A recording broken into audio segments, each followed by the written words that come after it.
Hello viewers, আসসালামু আলাইকুম। আশা করি সকলেই অনেক ভালো আছেন এবং নিরাপদে আছেন। আপনার হাতে থাকা এই স্মার্টফোনটি নিয়ে যদি আপনি একটু সতর্ক না থাকেন, তাহলে কিন্তু বড় ধরনের বিপদের সম্মুখীন হতে পারেন।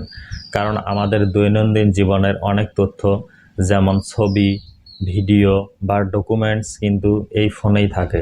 তাছাড়া আপনার বিভিন্ন সামাজিক যোগাযোগ মাধ্যম, ফেসবুক, হোয়াটসঅ্যাপ, মেসেঞ্জার, ইউটিউব এবং বিভিন্ন ধরনের মোবাইল ব্যাংকিং, যেমন বিকাশ, নগদ, রকেট বা অন্য কোনো ব্যাংকের সকল ডাটাই কিন্তু আপনার এই স্মার্টফোনটিতেই থাকে। সেহেতু আপনাকে কিন্তু এই স্মার্টফোনটি নিয়ে অবশ্যই সবসময় সতর্ক থাকা উচিত। তা না হলে কিন্তু আপনি বড় ধরনের বিপদে পড়তে পারেন। তো আজকের এই ভিডিওতে 5 ধরনের বিষয় নিয়ে কথা বলবো, যেগুলো যদি আপনি মেনে চলেন বা মেনে চলার চেষ্টা করেন, তাহলে অবশ্যই আপনার ফোনটির সাথে সাথে আপনিও নিরাপদে থাকতে পারবেন। তো বন্ধুরা, কথা শুরু করার আগে অবশ্যই আমার চ্যানেলটিকে সাবস্ক্রাইব করবেন এবং বেল বাটনটি বাজিয়ে দিবেন, যাতে যে কোনো নতুন ভিডিও আসার সঙ্গে সঙ্গেই তার নোটিফিকেশন আপনি পেয়ে যান।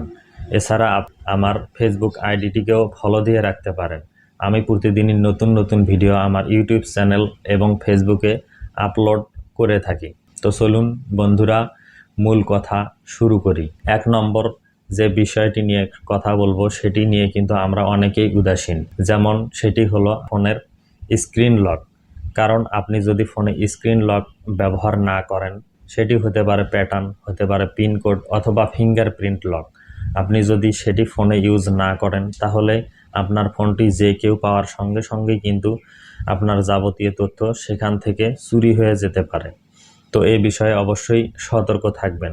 কারণ ব্যাপারটি এমন, আপনার বাড়িতে অনেক দামি দামি গুরুত্বপূর্ণ জিনিস রয়েছে, মূল্যবান জিনিস রয়েছে, সেগুলো আপনি অনেক যত্ন করে ঘরে রেখে দিয়েছেন, কিন্তু দেখা যাচ্ছে যে আপনার বাড়ির মেইন গেটই খোলা। তাহলে বিষয়টি কেমন হলো? তো এই বিষয়ে অবশ্যই সতর্ক থাকবেন।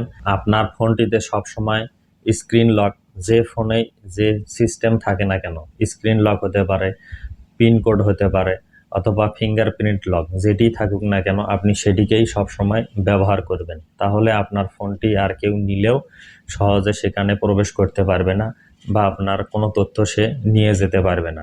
তো এই বিষয়ে অবশ্যই সবসময় সতর্ক থাকবেন। 2 নম্বর যে বিষয়টি নিয়ে বলবো, সেটি হলো ওটিপি কোড শেয়ার। আপনার ফোনে বিভিন্ন সময় বিভিন্ন ওটিপি কোড চলে আসে। সেই ওটিপি কোডগুলো কখনোই কারো সঙ্গে শেয়ার করবেন না। হতে পারে আপনার বন্ধু বান্ধব বা আত্মীয় স্বজন কেউ আপনাকে কোনো ওটিপি কোড পাঠাচ্ছে, আপনি সেটিকে তার কাছে দিয়ে দিলেন, সে কিন্তু সঙ্গে সঙ্গে আপনার ফোনটিকে হ্যাক করে সকল তথ্য সেখান থেকে নিয়ে যেতে পারবে। তো আপনি একটি জিনিস লক্ষ্য করে দেখবেন যে আপনার যারা কাছের মানুষ রয়েছে, তারাই কিন্তু সবসময় আপনাকে বেশি বিপদে ফেলে বা বিপদে ফেলার চেষ্টা করে। তো এই বিষয়ে অবশ্যই সতর্ক থাকবেন। যতই কাছের মানুষ হোক না কেন, আপনার ফোনে আসা কোনো ওটিপি কোড কারো সঙ্গে কখনোই শেয়ার করবেন না। এটি কিন্তু খুবই একটি গুরুত্বপূর্ণ বিষয়। এই ধরনের ওটিপি কোড শেয়ার করা থেকে সবসময় বিরত থাকবেন। 3 নম্বর যে বিষয়টি নিয়ে বলবো, সেটি কিন্তু আমরা অনেকেই জানি না। সেই বিষয়টি হলো, সিম কার্ডেও কিন্তু পিনকোড দিয়ে সবসময় লক করে রাখা যায়। তো এটিতে একটি ঝামেলাও রয়েছে। সেই ঝামেলাটি হলো, আপনি যদি পিনকোডটি ভুলে যান, তাহলে ভুল পিন ব্যবহার করলে কিন্তু আপনার সিমটি ব্লক হয়ে যেতে পারে। তারপরেও কিন্তু আমাদের সবার উচিত ফোনের সিম কার্ডে সবসময় পিনকোড ইউজ করা। কারণ আপনার সিমে অনেক তথ্যই কিন্তু জমা থাকে, যেমন সেটি কল, মেসেজ বা গুরুত্বপূর্ণ কোনো নাম্বার সেভ করা কিন্তু সেখানেই থাকে। তো সেই সিমটি যদি চুরি হয়ে যায় বা হারিয়ে যায়, তাহলেও কিন্তু সে যদি তার মোবাইল ফোনে সেই সিমটি ইনসার্ট করে, আপনার কোনো তথ্যই নিয়ে যেতে পারবে না, আপনি যদি সেই সিমে সবসময় পিনকোড ইউজ করেন।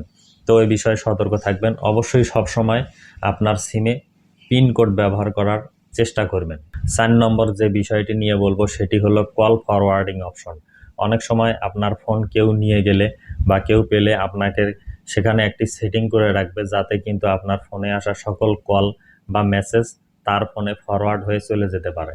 তো আপনি একটি কোড ডায়াল করে মাঝে মাঝে কিন্তু এটিকে চেক করতে পারবেন। আপনি যখনই সময় পাবেন, 7 দিন হোক, 10 দিন পর হোক, 20 দিন পর হোক বা 1 মাস পর হোক, মাঝে মাঝে একটি কোড ডায়াল করবেন। সেই কোডটি হলো *#67#। আপনি এই কোডটি মাঝে মাঝে আপনার ফোনে ডায়াল করে দেখবেন। আপনি যে সিমই ব্যবহার করেন না কেন, এই কোডটি যদি আপনি ডায়াল করেন তাহলেই দেখতে পারবেন যে আপনার ফোনে আসা কল বা আপনার ফোন থেকে আউটগোয়িং কল বা যে মেসেজগুলো আসে, আপনি মানুষের সঙ্গে যে মেসেজগুলো আদান প্রদান করেন সেগুলো ফরওয়ার্ড হয়ে কারো কাছে চলে যাচ্ছে কিনা ওই কোডটি যদি আপনি ডায়াল করেন তাহলেই কিন্তু সেখানে দেখতে পারবেন। কোডটি হলো *#67#। তো এই কোডটি মাঝে মাঝে আপনি আপনার ফোনে ডায়াল করে দেখবেন। 5 নম্বর এবং সর্বশেষ যে বিষয়টি নিয়ে বলবো সেটি হলো আপনার জিমেইল অ্যাড্রেস।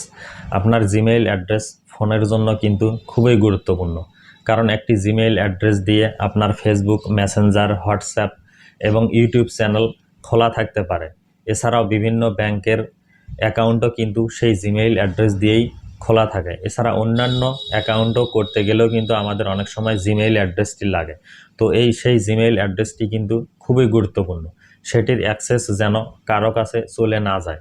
আপনি পারলে সবসময় সেই জিমেইল অ্যাড্রেসটি হাইড রাখার চেষ্টা করবেন। সেই জিমেইল অ্যাড্রেস যেন কেউ জানতেও না পারে। আপনার যদি জিমেইলে তথ্য আদান প্রদান করতেই হয়, অন্য একটি জিমেইল অ্যাকাউন্ট খুলে সেটি দিয়ে করতে পারবেন।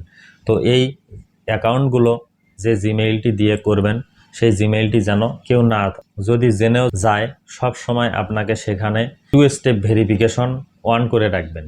তাহলে কেউ সহজেই আর আপনার জিমেইলটি তার ফোনে বা কম্পিউটারে লগ ইন করতে পারবেন না। তো এ বিষয়ে অবশ্যই সতর্ক থাকবেন। আপনার জিমেইলটিকে সবসময় সুরক্ষিত রাখবেন এবং পারলে সেটিকে গোপন রাখার চেষ্টা করবেন। তো বন্ধুরা, আমি যে 5 ধরনের বিষয় নিয়ে কথা বললাম, এই কথাগুলো যদি আপনি মেনে চলেন বা মেনে চলার চেষ্টা করেন তাহলে অবশ্যই কিন্তু আপনি সব সময় নিরাপদে থাকবেন, সেই সময় আপনার ফোনটিও নিরাপদে থাকবে। তো বন্ধুরা, এই ছিল আজকের ভিডিও। অবশ্যই ভালো লাগলে কিন্তু লাইক, কমেন্ট এবং শেয়ার দিতে ভুলবেন না। আপনাদের একটি লাইক বা কমেন্ট বা শেয়ার আমাদেরকে নতুন কোনো ভিডিও বানাতে উদ্বুদ্ধ করে। তো অবশ্যই সবাই ভালো থাকবেন, সুস্থ থাকবেন, নিরাপদে থাকবেন, সতর্ক থাকবেন এই বিষয়গুলো নিয়ে। তো দেখা হবে পরবর্তী কোনো ভিডিওতে। আল্লাহ হাফেজ।